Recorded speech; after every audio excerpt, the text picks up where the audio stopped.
si sigo poniendo esta sangre en tierra, este corazón que bate su parche sol y tinieblas, para continuar caminando al sol por estos desiertos, para recalcar que estoy vivo en medio de tantos muertos, para decidir, para continuar, para recalcar y considerar. Solo me hace falta que estés aquí con tus ojos claros. Ay, fogata de amor y guía, razón de vivir mi vida.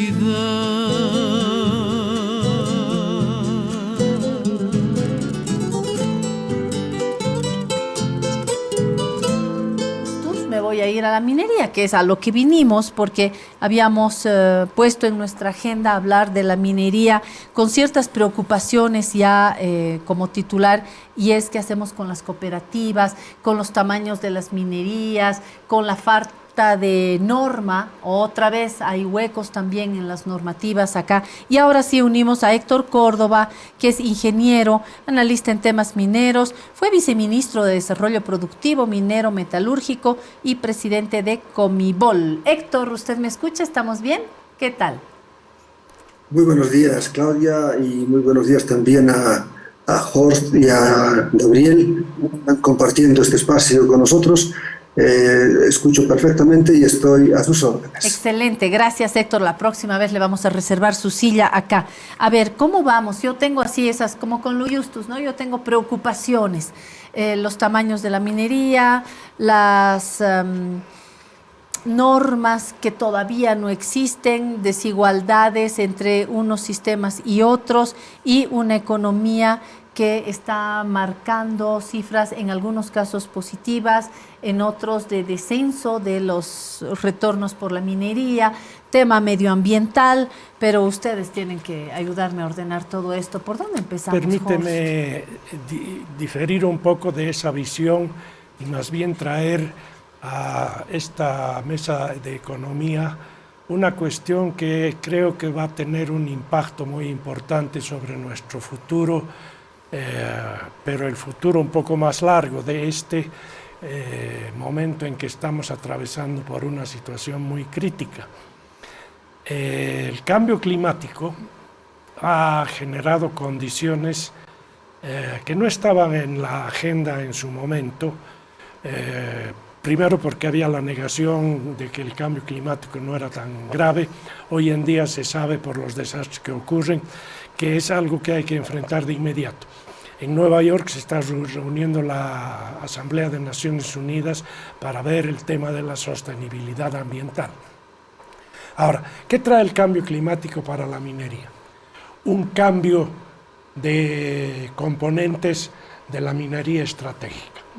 De la minería tradicional, del estaño, la plata, el cobre, el zinc, el níquel, etcétera, que son minerales industriales, hemos pasado con el cambio climático y las necesidades de construcción de las condiciones para eliminar a largo plazo el origen de la energía a partir de combustibles fósiles, la necesidad de energías renovables.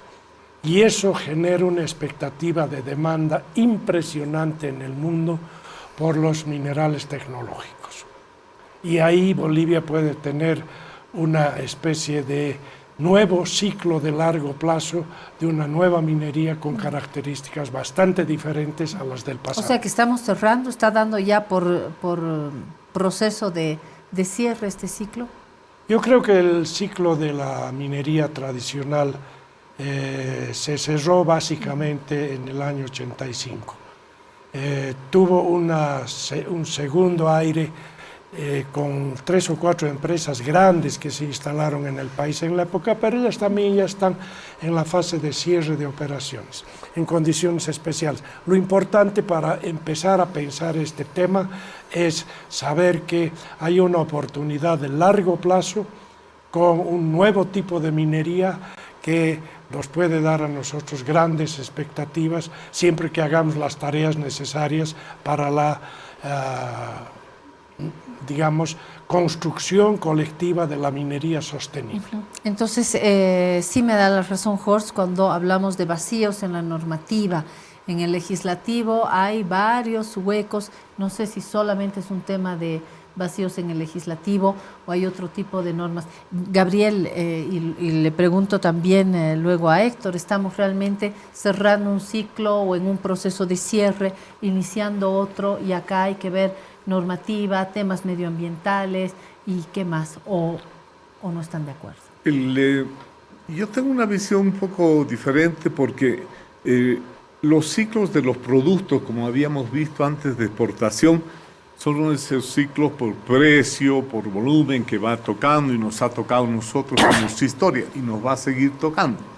Lo que pasa que es un mundo tan dinámico que por un lado lo que dice Jorge, los minerales o tierras raras, todo eso, los tecnológicos, pero por otro lado está, por ejemplo, que por reducir las emisiones de CO2, para sustituir lo del petróleo, lo de hidrocarburos, resulta que se necesita más litio, más cobre. Entonces, es un mundo complejo en la minería. Lo que sí necesitamos, y aquí por eso hemos traído para ayuda a Héctor, es cuál es la visión que tenemos de Bolivia sobre esas perspectivas. Porque yo, para considerar cuáles son las reservas minerales en el país, tengo que consultar del Servicio Geológico de Estados Unidos, que nos dice cuáles de reservas, recursos, cuál es nuestra posición. Entonces, primero tenemos que saber en nuestro potencial, como señala Jorge, pero también operar con lo que tenemos. Yo tengo un cuadrito antes que entre Héctor, si lo podrían visualizar, es que llamémosle en la primera etapa hasta 2004, nos ha tocado un nivel muy bajo en los precios de zinc, oro y plata, que son los principales productos de exportación. Uno podría decir, aquí se cerró un ciclo, pero resulta que el 2005, 2006 viene el llamado boom y empiezan a crecer y a subir los precios de oro, zinc y plata. Y también decimos después ya el 2015 se van a reducir los precios de los minerales, van a caer y todo eso. Mire, uno puede ver que es fluctuante, eso sí, que es un sector que tiene volatilidad. Aunque el oro, veo, Gabriel, que tiene una subidita menos inestable, ¿no?, que las otras dos. Sí, tiene una tendencia más estable porque el oro, y esa es mi opinión, es estratégico, no solamente tecnológico, mineral, sino de consumo, de joyería en la India, y además para los bancos centrales siguen comprando reservas de oro, la mayor parte de bancos centrales. Por lo tanto, tenemos una diversidad. Lo que sí a mí me falta ver qué plan tenemos para utilizar y para estar. El oro nos ha venido no como algo programado para hacerlo, y tenemos que coexistir porque es un sector ahora el principal producto de exportación. Por lo tanto, eso es lo que me gustaría ver hacia dónde vamos. Y esa es la pregunta que deja Gabriel sobre la mesa, se la trasladamos a nuestro invitado especial, Héctor Córdoba. ¿Tiene sentido todo esto que estamos planteando como inicio? Como decía Jorge, y también lo ha ratificado Gabriel, el tema minero es bien complejo porque la demanda de metales es permanente en el mundo. Todos estamos utilizando de una u otra forma metales, desde los cubiertos para comer los celulares, nuestros vehículos, en los zapatos, en los lentes. Tenemos metales diversos. Y lo que no ha aprendido a hacer el mundo todavía es reciclar adecuadamente esto. Por ejemplo, de todo el estaño que se consume anualmente en el mundo, solo el 8% es reciclado. El 92% viene de minas frescas. Y en gran parte esto se debe a un factor económico. Y es que cuando nosotros vendemos el mineral de estaño, por ejemplo, a cualquier país industrializado, si lo vendiéramos como mineral, nosotros pagamos el costo de procesamiento para extraer el metálico. En cambio, cuando se recicla de un equipo utilizado ya ese estaño, pues el costo lo tienen que pagar allá. y eso ha dificultado muchísimo el proceso del reciclaje. Entonces, mientras no haya un reciclaje perfecto, vamos a tener que seguir explotando minas donde haya estos minerales. Y Bolivia tiene la fortuna, pero también se ha llamado esto la maldición, de poseer una gama impresionante de recursos minerales y que cada vez se descubren más. Varios de los elementos metálicos que hace 100 años no eran considerados ni siquiera como algo valioso, hoy día se han convertido en metales críticos y son estratégicos para la transición energética en el mundo. Entonces, nosotros seguimos teniendo todavía una buena cantidad de estaño, una buena cantidad de zinc, tenemos buena cantidad de plomo, de bismuto, de wolfram, de antimonio, que son materiales muy demandados todavía en el mundo, así como el wolfram. Pero con la transición energética ha aparecido en escena otros metales de los cuales tenemos también una parte y otros ni siquiera sabemos que tenemos. Por ejemplo, con la aparición de los celulares, las pantallas táctiles de las computadoras, de las tabletas, el indio ha llegado a ser un metal verdaderamente estratégico, porque la mayor parte de las pantallas táctiles son producto de una aleación de óxido de estaño y de óxido de indio. Y con la pandemia, la demanda, tanto de estaño como de indio, ha crecido de una manera extraordinaria y ha hecho subir el precio y la cotización internacional de estos dos metales. Sin embargo, el indio no aparece en nuestras estadísticas como producto de exportación, pero en las estadísticas internacionales somos entre el tercero y el cuarto productores mundiales de indio. Esto, mira, ni siquiera sabemos que estamos exportando indio porque va como un acompañante de los minerales de zinc, sobre todo de los minerales de zinc. Y seguramente estamos exportando también otros elementos, otros metales valiosos con nuestros minerales que no los conocemos. Y por eso ahí entra lo que decía Horst. El mundo entero, cuando ha empezado a hablar de la transición energética, ha diseñado, el mundo industrial sobre todo, ha diseñado estrategias para cuidar la cadena de suministro de estas materias primas que tenemos nosotros y que les llegue en buenas condiciones al proceso ya industrial. Para eso han diseñado estrategias que incluyen financiamiento para nuevas operaciones y tratamientos en los países que tienen estos minerales para que la ganancia sea compartida. Yo creo que esa es una gran oportunidad para diversificar nuestra producción minero-metalúrgica en el país. Lo que decía Horst es algo que realmente tenemos que analizar profundamente como país porque, por ejemplo, se nos ha venido el tema del litio.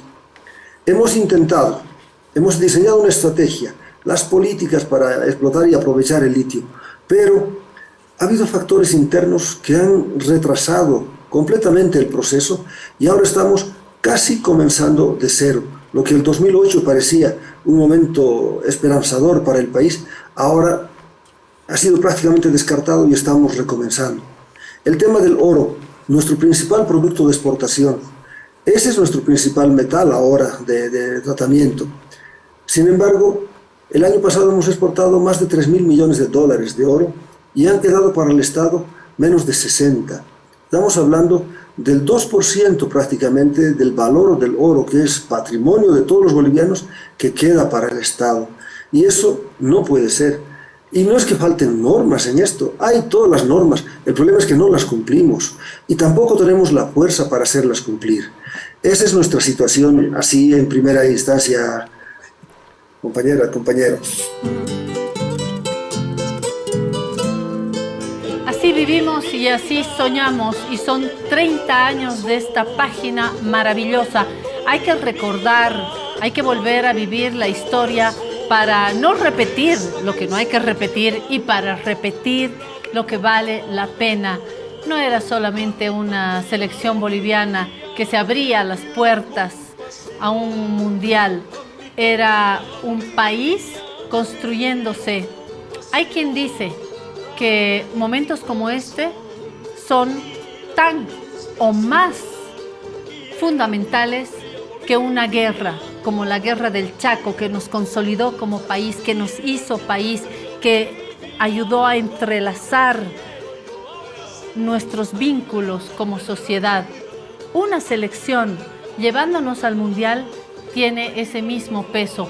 Por eso hoy el Piedra, Papel y Tinta quiere recordar con ilusión, con esperanza este momento. Así que estoy más que contenta de decirle, capitán de la selección boliviana 1993, Carlos Borja, gracias por estar aquí y gracias por haberme regalado esa alegría tan grande. Muchas gracias, Claudia, Jorge y Guido Loaiza, muy contento de poder participar en el programa y sobre todo de invitarme a recordar momentos hermosos, nostálgicos, la pasión del fútbol, la integración de Bolivia y fundamentalmente las garras de esa selección. Gracias también a Guido Loaiza, presidente de la Federación Boliviana de Fútbol 1993. Mi colega Toño Dalense dijo hace un par de días, yo soy stronguista, pero ya habría querido tener un dirigente como Guido Loaiza. No voy a ir hasta ahí, Guido, porque yo soy muy stronguista, pero voy a reconocer el papel fundamental ese año y gracias también por ser constructor de esa página. Y gracias por estar acá, Guido. Muchísimas gracias a ustedes. Para mí es un gran placer estar contigo, estar con Jorge, estar con Carlitos y estar en La Razón, que está siguiendo tan de cerca el fútbol y todas nuestras vicisitudes en ese sentido. Y ahora haciéndonos recordar el pasado, ¿no? Uno piensa y ve cómo fueron esos para mí, porque fue mi vida. Yo dejé mi trabajo, dejé todo y me dediqué al fútbol.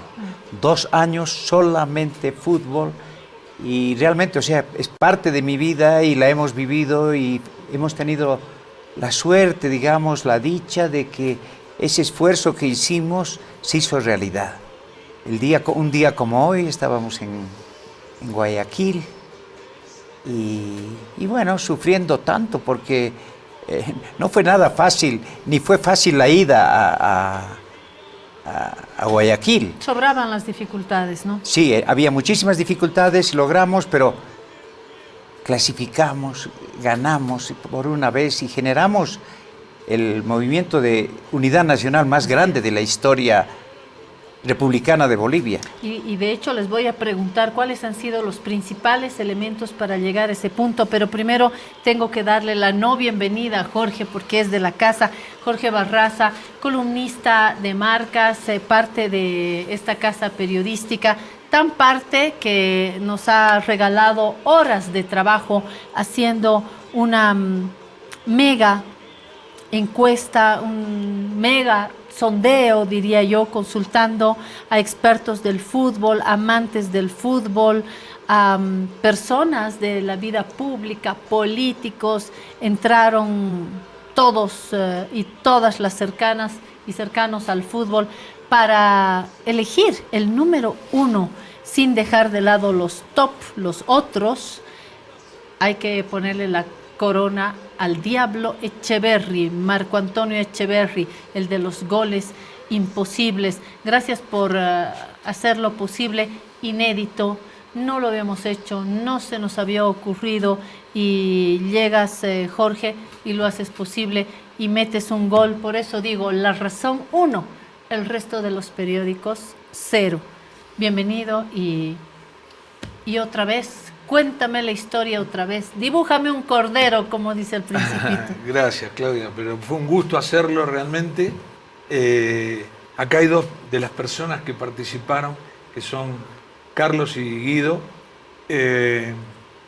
Fue una realización artesanal, llamar a cada uno, decirle quiero que vos me escribas lo que pensás. Yo no quiero transcribirte para no tener un olvido, cometer un error. Entonces, con comas, con pelos y señales, cada uno escribió lo que le gustaba. Y algunos escribieron 5 líneas y otros escribieron una carilla entera y se les respetó. Pero además de eso, se hizo participar a la gente y votaron 25.091 personas a través de las redes sociales. porque, bueno, las redes sociales son un fenómeno nuevo que le permiten, es decir, permiten hacer masivamente este tipo de cosas, y estamos realmente contentos de esa realización, en la cual ganó Echeverri, yo creo que con mucha claridad. No recuerdo qué votaste, Carlos. Diablo. Al diablo. Al diablo. Y Guido también lo votó, pero en tercer lugar, ¿no? Yo también voté por Echeverri. Mucha gente ganó, tanto en la encuesta personalizada como en las redes sociales. Pero yo quiero detenerme en esto. Este fue el suplemento de marcas de ayer. Hermoso, hermoso. Que permite revivir la hazaña de la clasificación. Y cuando digo hazaña, yo quiero mostrar, si producción me está escuchando, quiero mostrar una tabla. ¿Por qué digo hazaña? Quiero mostrar una tabla de los 10, en ese caso fueron 9 porque Chile estaba suspendido por la FIFA, no pudo participar de la eliminatoria. Y entre esos 9, miren cómo es el fútbol, Bolivia estaba tercero, entró tercero. Es una tabla muy reveladora de la campaña excepcional que hizo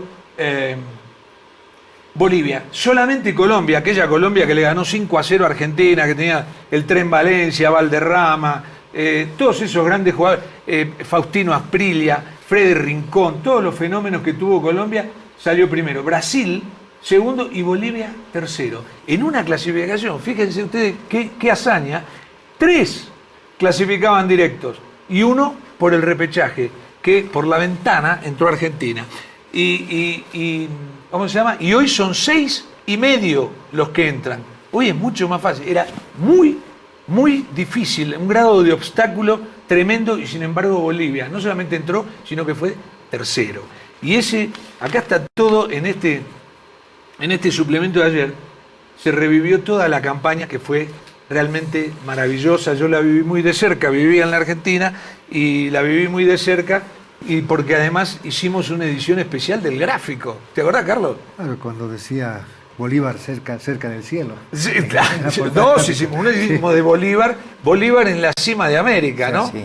Y la otra dedicada a la selección que clasificó al Mundial de Estados Unidos, que además tuvo la suerte por bolillero, Bolivia, que le tocara jugar contra el campeón, porque en ese momento, te explico, el campeón del mundo clasificaba directo al siguiente campeonato y inauguraba el campeonato con el partido inicial. Y no va por bolillero, le toca a Bolivia. Fue una cosa hermosa. Nosotros 3 estábamos en Chicago y vivimos ese momento con una gran emoción, ¿no? Aparte, cómo jugó Bolivia ese día contra Alemania. Todos vivimos una emoción. Fue más alegre en nuestras juventudes, en nuestras experiencias en este momento, en cualquier departamento del país. Por eso la pregunta también a Carlos y a Guido: ¿cuál fue la fórmula? ¿Qué pasó? ¿Qué sucedió de esta manera? No puede ser una casualidad, Carlos. Yo creo que pasó? fundamentalmente hubo una conjunción de objetivos, ¿no? Primero, con una dirigencia con un objetivo claro, con una propuesta clara y además con la verdad. Una federación que no tenía un peso, que estaba quebrada, un conjunto de jugadores ansiosos de gloria, inmiscuidos en la problemática de ese momento, sin plata, y un público ansioso de ver una selección que ya dio anteriores satisfacciones con la anterior eliminatoria, que estuvimos a un punto de clasificar. Y además un pueblo realmente que hizo una comunión con la selección, pero que hizo una comunión a través de la confianza que le dio la propia selección, y creo que esos aspectos fueron fundamentales, más allá del trabajo que tuvimos en España. El trabajo en España nos brindó temperamento, carácter, fortaleza, y esos aspectos lo llevamos dentro del campo de juego. Pero no podía haber sido posible la clasificación si no hubiese sido de la participación del público, en fin, de todos. Y creo que, como dijo Guido, no hubo mejor momento de integración del país y no hubo mejor momento de sentirse orgullosos de ser bolivianos, que además no solamente nos sentimos orgullosos aquí en nuestra patria, sino que hicimos orgullosos a a todos aquellos compatriotas que vivían afuera. Creo que ellos sintieron más que nosotros el sentirse orgullosos y creo que eso fue la gran virtud de esa selección. Cuando yo me fui a estudiar a Bélgica y me encontraba con algún africano, Colombí, me decía, no, le decía yo, Bolivia, Echeverry, me decía, y eso es un gran logro. Guido. Sí, uno le vienen una cantidad de recuerdos, de ideas, y cuando tú preguntas cuáles fueron las razones... Los ingredientes. Yo creo que fueron dos. Y no futbolística. No porque jugábamos con línea de 3, o porque nos abríamos por la punta, o porque se... No. Yo creo que la clave fueron los 10 años de experiencia en Bolívar. Los campeonatos, Bolívar ganaba 2 o 3 campeonatos por década. Pero la década del 82 al 92 que vivimos juntos, en esa década ganamos 7 campeonatos anuales. Entonces aprendimos tanto, jugamos tantas copas.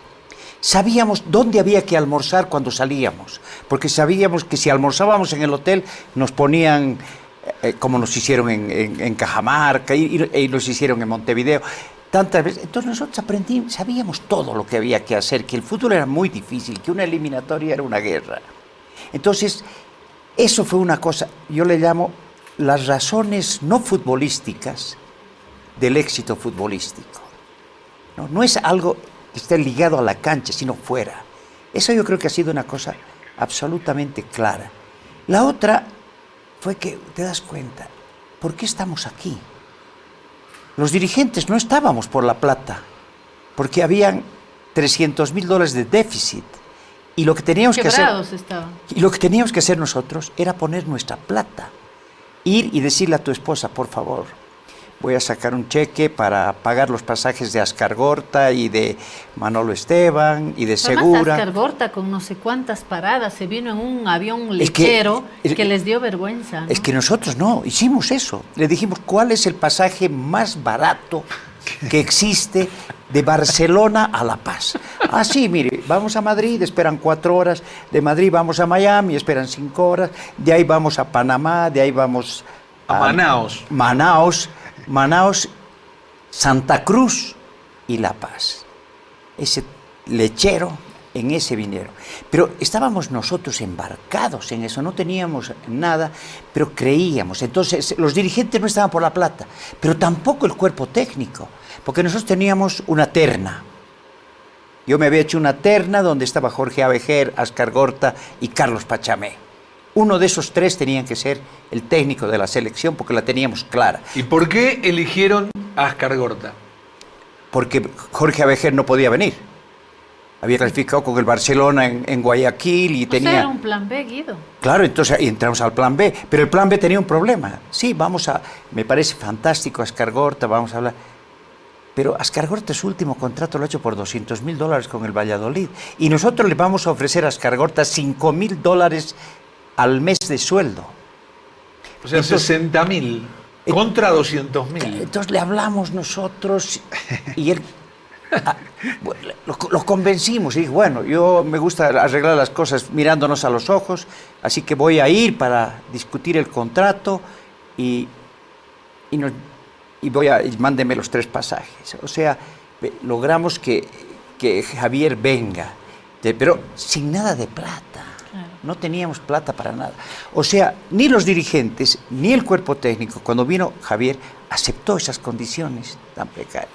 Y aceptó con cariño, Guido, con amor. Claro, es que era un proyecto, nosotros le vendimos un proyecto, Javier.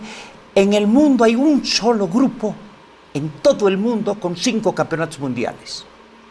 3 de Brasil y 2 de Uruguay. Era el grupo de Bolivia. Ese era el grupo de Bolivia. Y tú no tienes nada que perder, porque Bolivia nunca ha clasificado. Pero ¿cuánto tienes para ganar?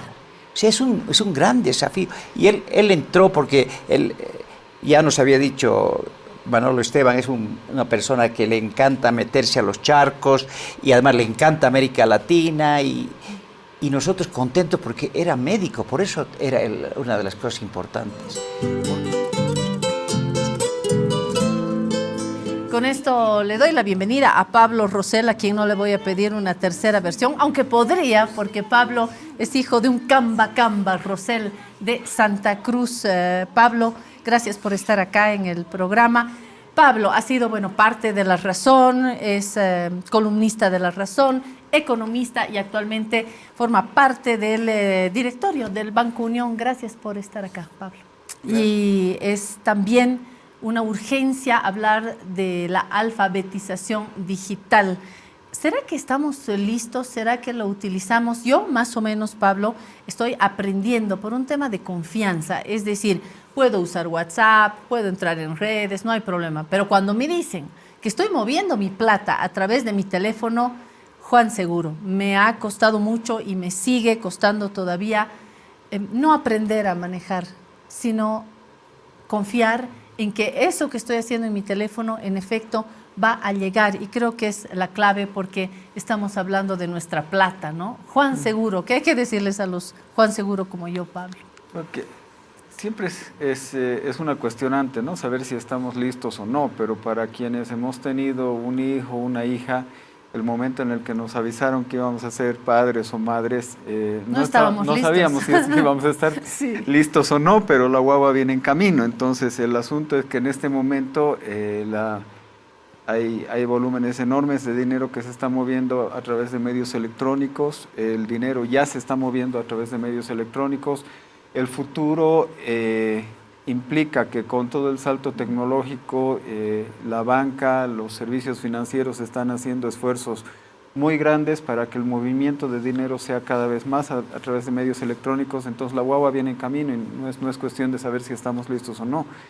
En todo caso, es cuestión de irnos preparando y evidentemente hay un tema muy fuerte de confianza ahí, porque el hecho de que nosotros seamos ahora consumidores digitales y ahora seamos consumidores y clientes de servicios financieros a través de medios digitales, implica que es como mucho más fácil equivocarse, ¿no? Y es también mucho más fácil ser vulnerables. Hay una probabilidad más alta seguramente ahora, justamente por esa facilidad y por esa inmediatez del acceso. Entonces, la palabra clave sería estar preparados, ¿no? O la frase clave en todo caso, la consigna sería ahora tenemos que estar preparados y tenemos que hacer todo lo posible para eso, ¿no? Y aquí tiene una responsabilidad, por supuesto el Estado, pero la banca privada también. Esto de la educación financiera. Yo me he quejado aquí en el programa porque en un banco X, y no estoy hablando de Twitter, en un banco X, me dieron un folletito, una cosita ahí cuando salí de mi atención en cajas y me dieron, firmé, y cuando salgo del banco era un tríptico que decía educación financiera. Bueno, y ellos creen que yo voy a leer todo el tríptico y que con eso me voy a educar. ¿Sabe Dios si la gente realmente lee ese tríptico? Y dos, si eso es realmente educación financiera. Y con tan bello motivo, el banco, como uno ya firmó, no, esta señora ya está educada financieramente. Y eso no es verdad, ¿no? ¿Cuáles son los pasos, las instancias? ¿Cómo nos educamos financieramente? El tema es que la modernización en equipos y la modernización en software y la modernización en sistemas financieros que los bancos, todos los bancos a nivel mundial, pero también que estamos viendo en Bolivia a nivel nacional, están emprendiendo, no necesariamente va acompañada por una modernización de la cultura, ¿no? Claro. Entonces tenemos gente que tiene niveles culturales que se han anclado hace 25 o 30 años y están con instrumentos que son de la próxima generación. Exactamente. Entonces, ahí en estas imágenes, por ejemplo, vemos jóvenes con tabletas, con celulares, etcétera, y los no tan jóvenes. No, el hecho de ser joven no te garantiza que tengas una cultura digital. Encima, o sea, hay mucha gente que, bueno, yo he visto a lo largo de mi carrera que tienen 10 o 15 años menos que yo y todavía no están con esa lógica de la cultura digital, como no sea para consumirla. Entonces, pero no hay, digamos, ese salto entre entender qué es lo que están viendo ellos en el TikTok, entender por qué se quedan tanto tiempo viendo ellos ciertas cosas en el TikTok, y cuando se trata, digamos, de alguna gente que está vinculada al tema audiovisual, saltar hacia hacer lo mismo, es decir, tratar de enganchar a la gente, porque de eso se trata cuando uno está emitiendo cualquier tipo de mensaje. Entonces, de nuevo, el tema es una cuestión de cultura. La cultura tiene que acompañar a las herramientas y a los instrumentos que tenemos, y eso evidentemente parte de la misma base, de la jerarquía y de los mandos de cada una de las organizaciones. Desde ahí tiene que ir como decantándose el nuevo tipo de cultura que queremos, ¿no? Los liderazgos son claves para ir transmitiendo cultura. Si nosotros tenemos una serie de instrumentos y herramientas y sistemas súper nuevos y súper modernos que nos pueden llevar a lo próximo en temas de digitalización, en servicios bancarios, pero nosotros tenemos personas que están en los mandos medios y en los altos mandos que todavía están no sé, en el siglo pasado, en los años 90 del siglo pasado. Entonces va a haber un desfase importante que se va a traducir en las experiencias que tú has tenido. Es decir, te dan un papel y con esto probablemente ese banco que te ha dado el papel ya más que cumplido con la ASFI, ¿no? Entonces la ASFI va a venir y le va a preguntar, ¿has alfabetizado a la señora Benavente? Sí, ya claro, tenemos su firma. Entonces los inspectores probablemente se van a ir bastante contentos porque ya tiene su formulario lleno, pero el tema de la cultura y el tema de dar un mejor servicio no tiene que ver con que los formularios estén llenos. O sea, tú puedes tener muchos formularios completamente llenos y no llegar a ningún lugar. Así es. Hablando de la ASFI, yo les voy a contar, abro un paréntesis. A veces uno no tira bola a estas autoridades, o más bien a las capacidades que tienen estas instancias o estas autoridades. Tengo todavía $300 en $20. Entonces, en algún momento necesité para viajar a Buenos Aires y cuando recuperé esos dólares para tapar la deuda conmigo misma y devolverme a mí misma mis $300, fui con billetes de 20 y no me los aceptaron en un banco X otra vez. Y me dijeron que no, que 20, que el billete, que no estaba muy bueno. Mis billetes están buenísimos. Entonces dije, yo quiero una respuesta por escrito. Y esto lo cuento para que usted se vuelva peleadora como yo, para que vaya y haga respetar sus derechos. Y dije, yo necesito que el banco me ponga por escrito que no me quieren aceptar mis billetes de $20. Y me dice, si quiere puede ir a la ASFI, pero la ASFI no regula moneda extranjera. Y me fui punta talón a la ASFI y les dije, este banco no quiere recibir mis $20 y me dicen que ustedes no regulan moneda extranjera. Metí mi caso, esperé, y el banco me ha llamado ayer y me ha dicho, señora, traiga nomás sus $20. Voy a entrar pateando puertas al banco. Y lo cuento porque creo que no podemos renunciar a nuestros derechos.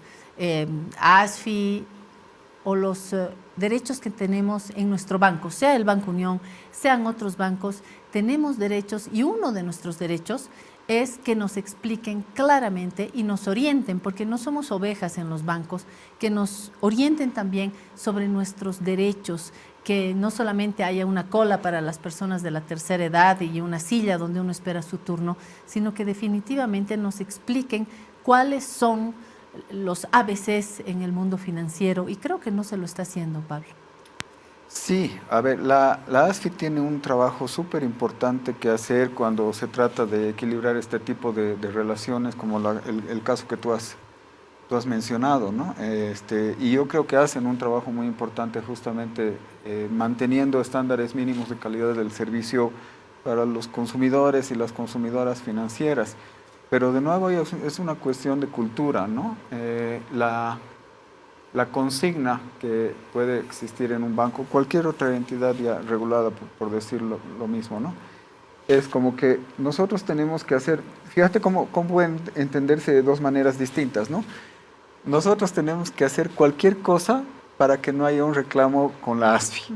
Entonces, eso tú lo puedes entender de dos maneras. Una manera de entenderlo es evitaremos a toda costa que esta señora haga un reclamo. Exacto. Y otra manera de entenderlo es, le daremos un servicio tan bueno a esta señora que no tenga ninguna necesidad de ir. Entonces, de nuevo, es claro, es una cuestión de confianza, pero de nuevo eso tiene que ver con cómo va, digamos, cómo va decantándose desde los niveles de mandos altos, mandos medios, el tema de atención a la clientela, porque finalmente cualquier empresa vive de eso, ¿no? Aquí en La Razón viven de sus clientes y obviamente van a hacer todo lo posible por darles el mejor servicio a los clientes de La Razón y obviamente van a hacer todo lo posible porque no haya ningún tipo de quejas, pero el tema de la consigna, queremos 0 quejas, puede entenderse de 2 maneras distintas y todo depende de cómo vaya decantándose la cultura. Por eso es tan importante hoy en día entender qué es lo que le hace sentido a la gente para que la gente dé un mejor servicio a alguien, ¿no? Y los últimos estudios indican que lo que tiene sentido es que uno no puede dar un gran servicio hacia afuera si la entidad no tiene un gran servicio hacia adentro. Es decir, si la persona que está ya en el frente otorgando el servicio directamente no tiene las herramientas, los instrumentos, no tiene incluso algunos factores de motivación que no necesariamente son los factores de motivación laboral tradicionales, como son una mejor paga, no sé, estabilidad, lo que tú digas. Si no tiene eso, esa persona no va a recibir un buen trato y entonces no va a otorgar un buen trato. Así estamos en este 21 de septiembre junto a 3 amigos del periódico.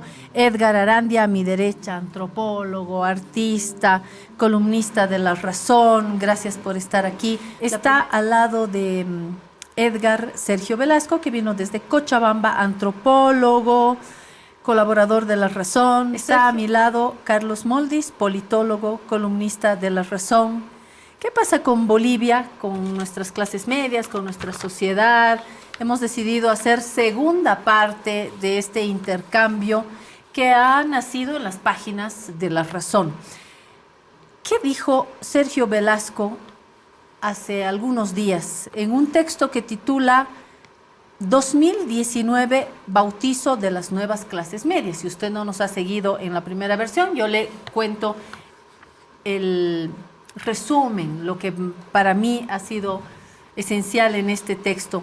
Habla Sergio Velasco de este escenario social que encontramos el 2019 con un paisaje cambiado, un paisaje social cambiado, con clases medias no queriendo abrirse del todo a sectores populares que ascendían a las clases medias, y entonces se genera una molestia, un mal necesario que tiene que pasar por una suerte de bautizo para que las clases populares entren a las clases medias. Hay que pasar por un ritual, ¿no es cierto? Una expulsión de culpa. Y para esto, en este peregrinaje, hay que agarrar, como dice él, a chicotazos a su indio ancestral, o sea, negar el indio que uno lleva dentro para poder entrar en este otro nivel, para poder acceder a este otro nivel. Y entonces dice, este ritual de iniciación por poco nos hizo creer que estábamos frente a un país de sectores populares conservadores y de élites blancas revolucionarias, pero en verdad se trataba de una autoflagelación, de una expropiación de su propia palabra para poder acceder. Y entonces tenemos de parte de las clases medias un te reconozco, pero no como a un igual, aunque me des la prueba de tu lealtad de clase entrando a esta clase media. Espero no traicionar, es lo que a mí me ha quedado de este texto. Y al lado, sin querer queriendo, como diría el Chavo, se va tejiendo un diálogo con Carlos Moldis, quien más o menos en esos días escribe un texto que se llama Pensamiento Político Pitita, que no está divorciado de esta reflexión sobre las clases medias. ¿Qué dice Carlos Moldis? Que hay un sector que critica a las clases populares porque cree, este sector, que deberían mandar en Bolivia los que saben, ¿no? Un gobierno de universitarios, los que sí saben, ellos deberían gobernar.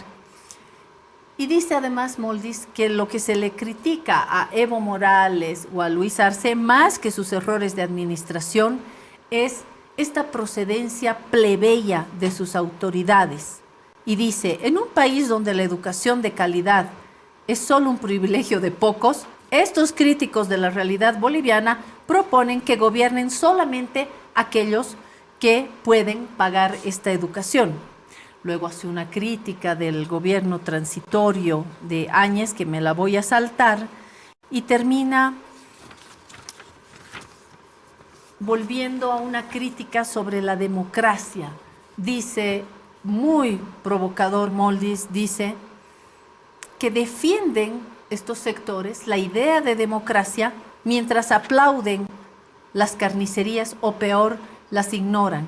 Niegan a todos aquellos que no hayan salido de sus maltrechos colegios. Y termina diciendo que para estos sectores los indios son indios nomás y para ser mejores deberían dejar el sindicato y asumirse como individuos en una individualidad que igual condenan cuando cuestiona su señorial potestad. Termina diciéndoles a estos sectores que no se les pide que sean correctos, pero sí que sean honestos, que ellos no creen que somos iguales, que no les importa sobornar a una pistola de vez en cuando para probar que tienen la razón, así sea disparando sobre un pueblo desarmado. Vaya demócratas, súper provocador, pero así ha dicho y espero no haber traicionado. Y luego viene Edgar Arandi el domingo y en otro tono, rescatando una conversación con su compadre, habla de la pititización, donde nos recuerda que los centros de la ciudad han ido variando y que hay este concepto de pititización que se aplica ya no solamente a los movimientos pititas, tal como los hemos conocido en el 2019, sino que hoy la pititización implica también un irse al otro lado porque no me das trabajo. Me pititizo porque si no entra en el poder mi familia o yo y no me das gusto políticamente, entonces me vuelvo tu enemigo y me incorporo en esta pititización. Habla también de la falta de formación de cuadros, en fin. ¿Por qué retomo estos tres textos? Porque creo que ya se ha dado un diálogo en nuestras páginas de opinión en torno a las clases medias, a los pititas, al pensamiento pitita, a la pititización y a estas nuevas tensiones dentro de un bloque de izquierda, dentro de un bloque político que también reivindicó las clases populares. Pero hoy dentro de ese mismo bloque hay procesos de pititización. Entonces, creo que hacía falta este resumen para ir a la segunda parte. La primera es el espacio para que me digan, no, Claudia, me has leído mal, o sí, y a partir de ahí vamos tejiendo sobre esto. ¿He mentido en algo? ¿Estamos bien con sus... ¿Alguien quiere añadir algo? No, perfecto. ¿Qué está sucediendo en el país? Nuevamente les planteo esto porque dicen que las clases medias son las que determinan lo que va a suceder políticamente, que las clases medias finalmente determinan las elecciones. No sé si podemos llegar hasta ahí y luego, si es serio lo que está planteando Edgar, que antes de hablar de estos dos bloques se están haciendo añicos solamente en el bloque masista, ¿no? Les pongo ahí el debate, está servido. Bueno, Lucio Quispe, el que ha sido reconocido como el secretario ejecutivo de la CESUD-CB por el Estado, por el gobierno, ha llamado a una reunión con el propósito de conciliar y que el pacto de unidad no se haga trizas, no se fracture, Sin embargo, inmediatamente ha recibido una réplica, pero en términos muy injuriosos, ¿no? de un dirigente de los interculturales, lo que devela que no existe un trasfondo ideológico, porque no ha planteado problemas, sino ha usado adjetivos para, de alguna manera, desconocer ese intento de que estas fracturas lleguen a un consenso a través del diálogo y del debate. Entonces, este intento de unir a estos dos grupos tan importantes como son la CESUD-CB y los interculturales, hasta el momento ha quedado en nada. Hay un enguerrillamiento, un aire belicoso entre ambos grupos, pero en el grupo de los radicales, lo que yo he escuchado solo son adjetivaciones y no una propuesta de base o una crítica constructiva respecto a esta posible reunión entre Arce, Evo Morales y David Choquehuanca. No existe. No hay una voluntad de un lado. Y si un lado no cede, el otro lado tampoco va a ceder. Entonces lo que se ve es como ayer en el Arcoíris, no han logrado juntarse en ningún momento hasta ahora. Dos arcoíris Sí, había, dos y arcoíris. nos contaba Edgar que eso es significativo, ¿no? Para las clases populares, muy importante. ¿Qué dicen? ¿Cómo ¿Qué han has escuchado interpretado? decir, Edgar? Bueno, yo estaba en la Plaza Murillo y un grupo de dirigentes de la CESUD-CB decía que eso es muy bueno porque Chachahuarmi, dos arcoíris que nacían de la muela del diablo se perdían por el lado este, por donde nace el sol, ¿no? Y que sí hay posibilidades de que finalmente estos dos grupos lleguen a un consenso y se unan para que el proceso de cambio continúe. Pero para otros era todo lo contrario. Decían, no, nunca se van a juntar, están yendo paralelos y ese lado oscuro no se va a juntar, no hay voluntad política. Por lo tanto, lo que nos espera, aparte de esta incertidumbre que en este momento se devela, ¿no? Que entre estos dos grupos, es que las posibilidades de un entendimiento hasta el momento son nulas y no va a existir, y el MAS tiende a fracturarse. Y así se veían los arcoíris en los barrios populares. Ahí están los dos, vean, sí, el que está encima es mucho más tenue, ¿no? Y eso para las clases populares es muy importante porque vivimos en un país muy ritualizado. Toda la gente que emigra a la ciudad de La Paz, que se convierte primero en proletario y después en clase media, no ha dejado en absoluto de considerar estos signos como algo que tiene que ver con la vida cotidiana, muy estrechamente. El pueblo, ¿qué rasgos que tiene el pueblo? ¿Cuánto nos muestra en momentos difíciles, cuando el pueblo sale a la calle, cuando el pueblo recupera? Sin embargo, Edgar critica también estos movimientos populares y sus expresiones políticas, pero creo también que tenemos que tener una mirada menos dura con los sectores pititas. Y miro a Carlos Moldis porque ha sido provocador y muy duro en el texto último, pero será que estos sectores pititas encarnan lo oscuro de la sociedad. ¿No será que hay que mirar más de cerca también en este Día de la Amistad a los movimientos pititas y preguntarles si en verdad no buscaban únicamente recuperar la democracia o era solamente un desprecio hacia los mundos indígenas, populares? Es decir, dentro del gran mundo pitita, porque no es pequeño, expulsaron a un presidente, Carlos. Dentro de todo esto, ¿no será que hay que también sacar una radiografía de este mundo pitita donde uno encuentra los pititas racistas, que los hay, pero hay componentes pititas también que sí genuinamente quisieron recuperar la democracia, que estaban indignados porque Evo Morales y los suyos no respetaron el resultado del referéndum? Es decir, no hay que también mirar con matices, como estamos mirando con matices estos sectores populares dentro del MAS, ¿no hay que mirar también con matices a este gran mundo pitita? Realmente, para serte honesto, Sí. lo mío ya va a parecer hasta una posición personal, pero la verdad, creo que no.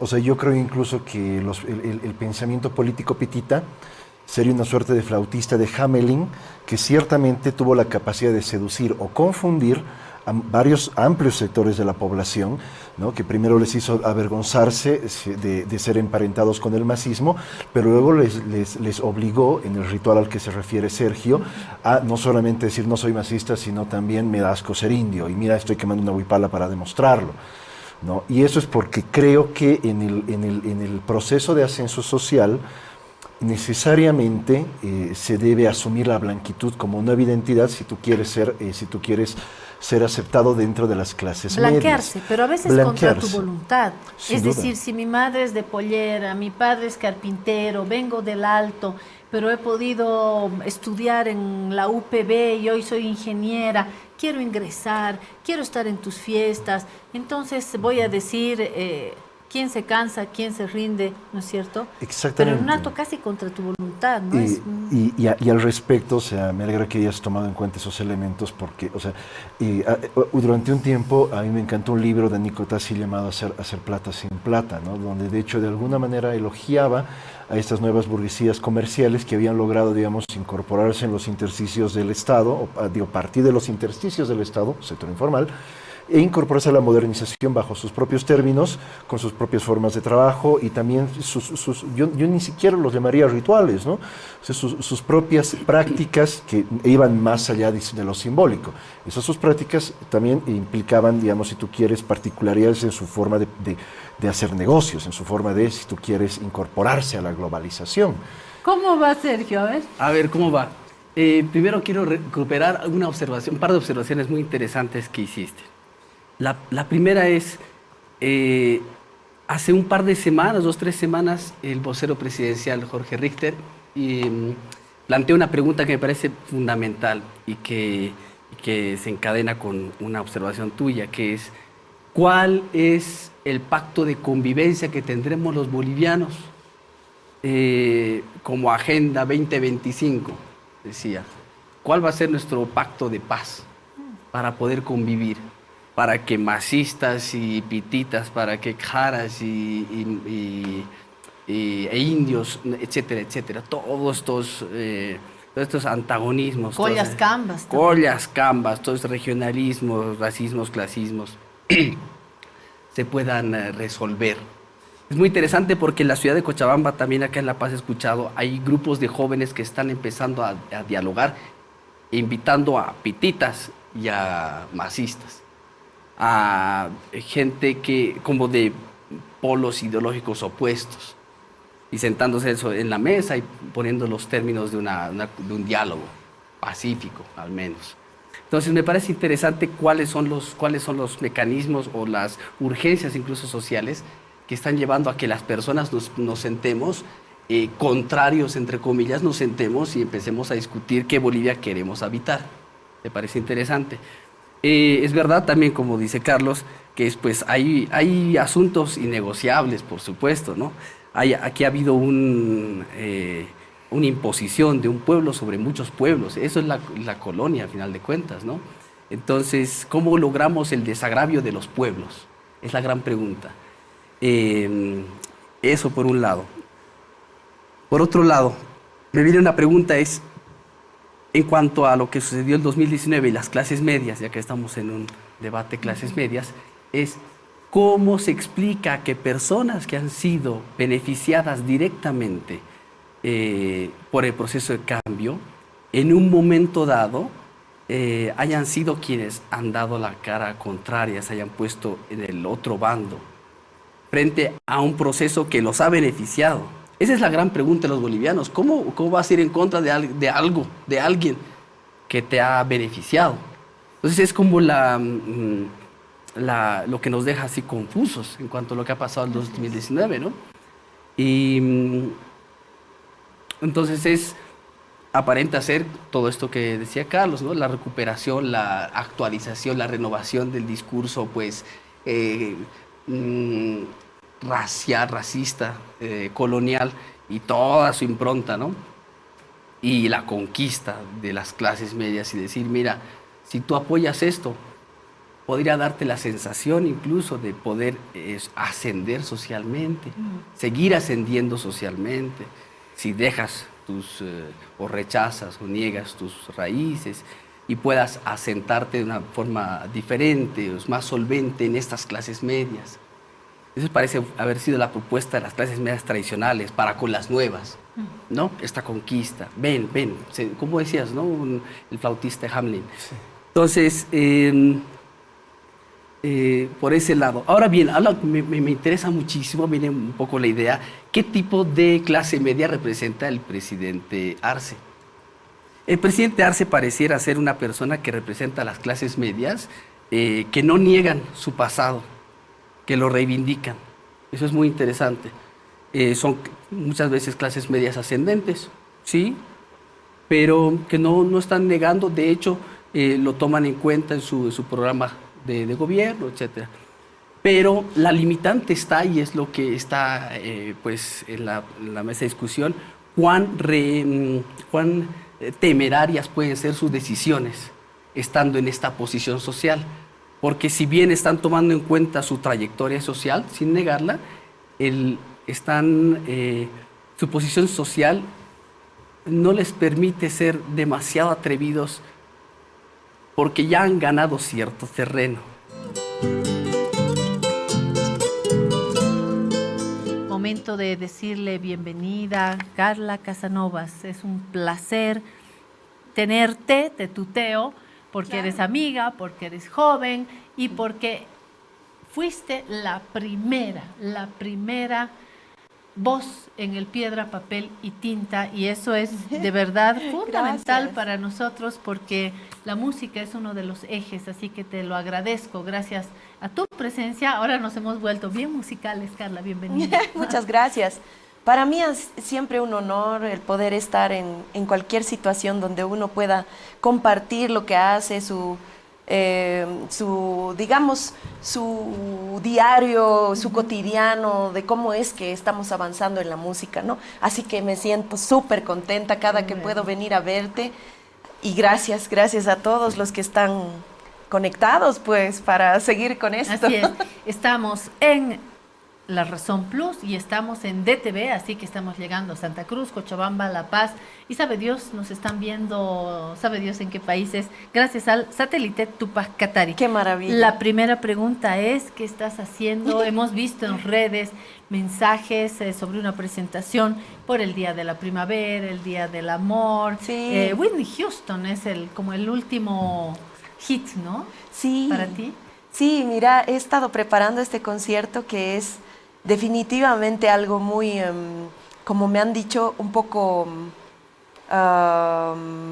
arriesgado de mi parte hacer algo así. Sí, es arriesgado. Whitney Houston. Claro, y bueno, es darse una talla muy grande, en algún caso me han dicho, pero no, la verdad es que creo que todos hemos soñado en algún momento poder cantar e interpretar a una grande. Sí. Y en este caso Whitney Houston tiene nomás su sitial dentro de todo lo que nosotros somos, ¿no? Ha pasado mucho tiempo, ha transcurrido muchos discos, han hecho muchas cosas los americanos y nos han propuesto esta hermosa mujer dentro de todas sus habilidades. Creo que ha sido un ícono importante de la voz como instrumento musical. Totalmente. Entonces, de esa manera es que yo realmente siento que ella merecía también ser reconocida, no solamente husmeada como se ve en las redes o en YouTube o en los videos, qué sé yo, que la puedes buscar y claro, puedes escudriñar su vida personal, pero en realidad no es lo más valioso, ¿no?, de ella.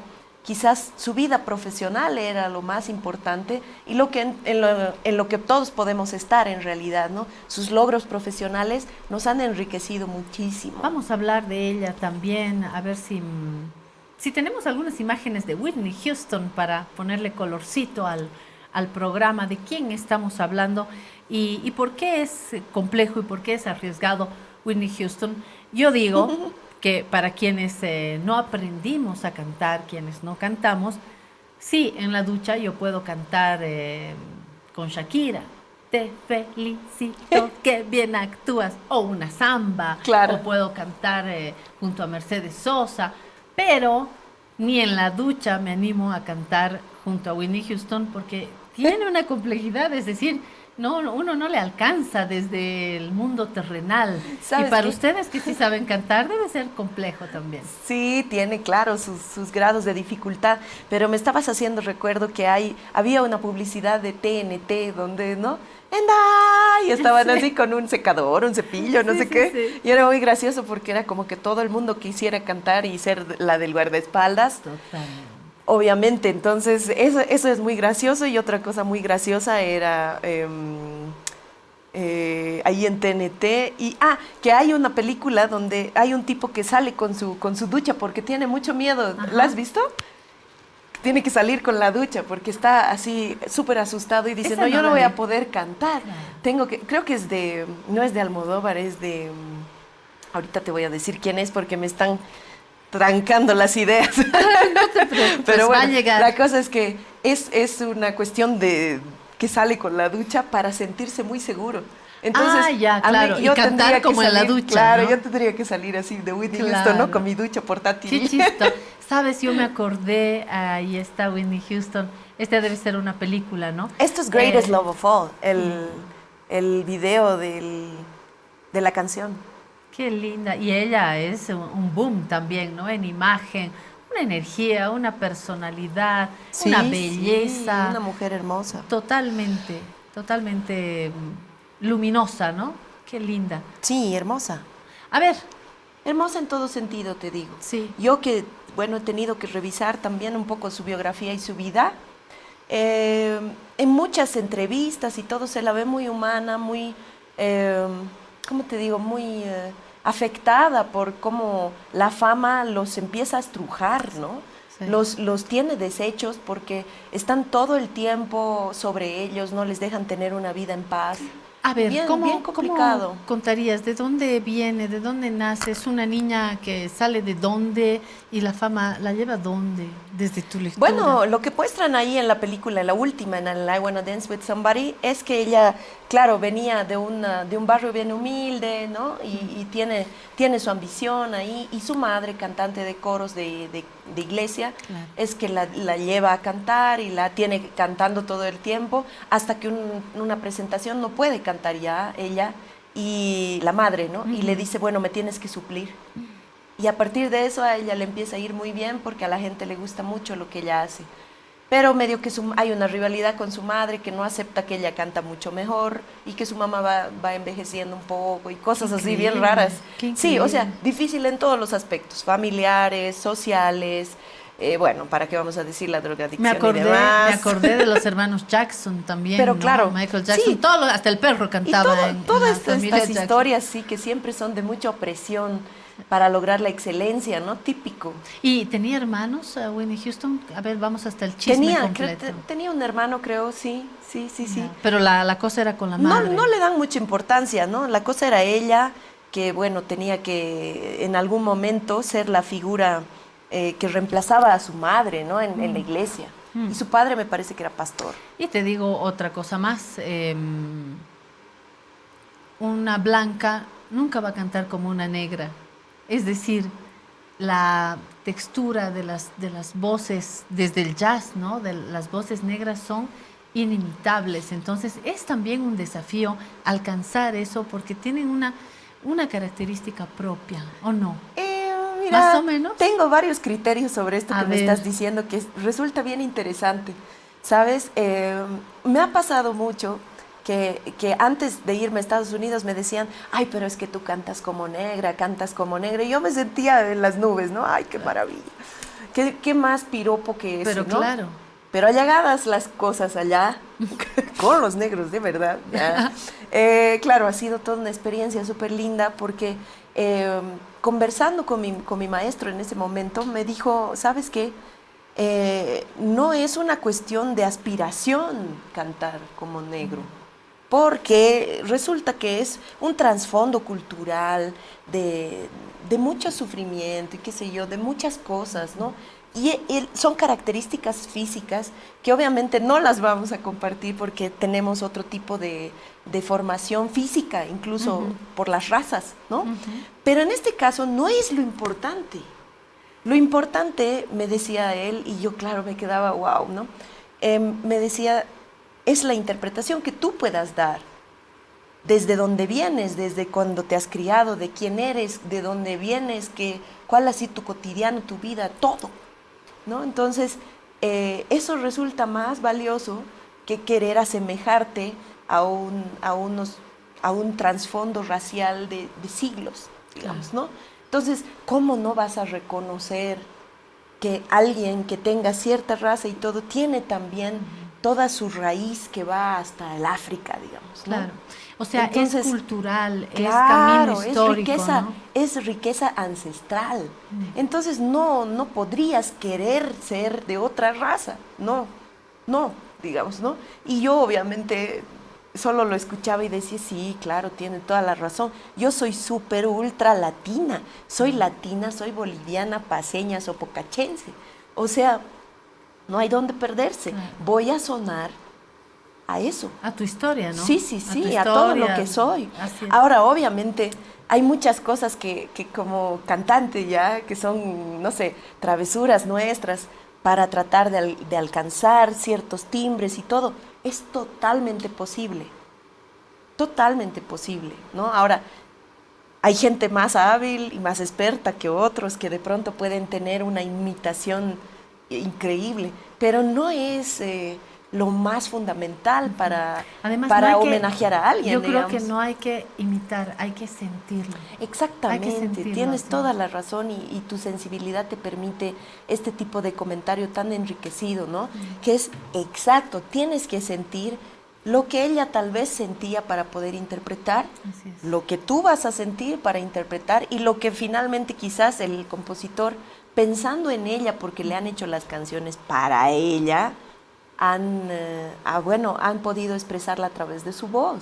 Entonces, es muy bonito estudiar un artista para poder hacer un especial. Y tienes que leer sobre ella, tienes que meterte en ella para cantarla, ¿no? Sí, claro que sí. O sea, bueno, por lo menos querer entender su universo, digamos. Acercarte. ¿No? Sí. Y bueno, después hablaremos del inglés tan bonito que tienes, que ese también hay que sentirlo. Gracias. Ese también hay que sentirlo. Bueno. Para decidir si sigo poniendo esta sangre en tierra, este corazón que bate su parche, sol y tinieblas, para continuar caminando al sol por estos desiertos, para recalcar que estoy viva en medio de tantos muertos, para decidir, para continuar, para recalcar y considerar. Solo me hace falta que estés aquí con tus ojos claros. Ay, fogata de amor y guía, razón de vivir mi vida.